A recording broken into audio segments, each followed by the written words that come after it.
racist cop, former cop Derek Chauvin got 21 years for Fed time, which will culminate run concurrent. So you're probably looking at 18 years total with everything. Um, he addressed it, George Floyd's family, but he didn't really say he was sorry. He didn't really. He said much ado about nothing.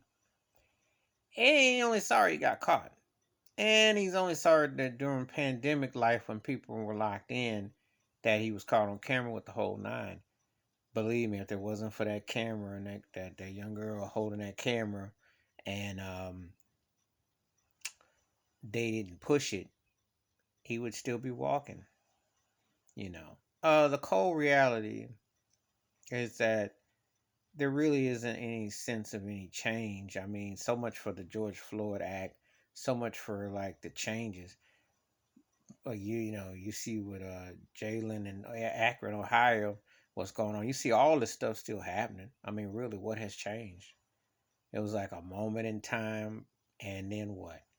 They're so numb to black folks being terrorized by these racist cops, these slave catchers, that you're not seeing anything progressive.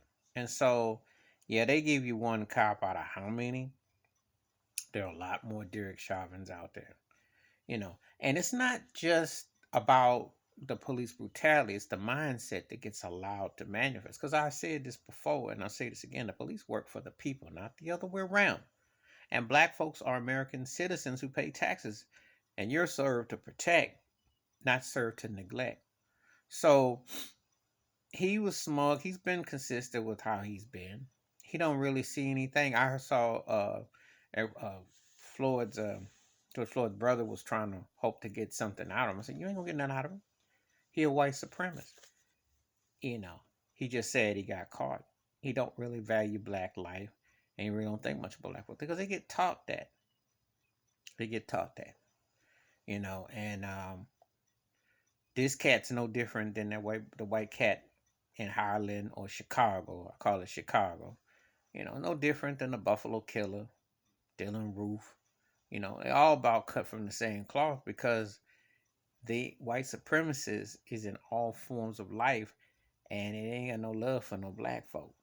So it just shows what it is. You can sit there and say, well, one don't EST is. A terrorist act against someone's freedom, especially someone that's black, it is what it is. It is. And it's been legalized in America. It's legalized genocide like slavery was, legalized to forget the rights weren't built for black folk. Okay? So let's just keep it a buck. That's why these this corny politicians and corruptions, no matter what donkey, horse, whatever you want to ride on, ain't about a balance. You see it in your face all the time. You know, how many more ways do they have to tell you, what they think, especially when it comes to black folks, legal system, etc. Well, please hit like, subscribe, and welcome thoughts and comments, and I do respond. Thank you. Wash your hands, keep your mind clear, watch out for another. And Chauvin will be out, 15 so years. And don't be shocked if he shows up in some old Billy Bob town and gets another gig. Because Tamir Rice's killer just did. And they will recruit if you're white and you don't like black folk. They'll get you a job real quick. I'm out.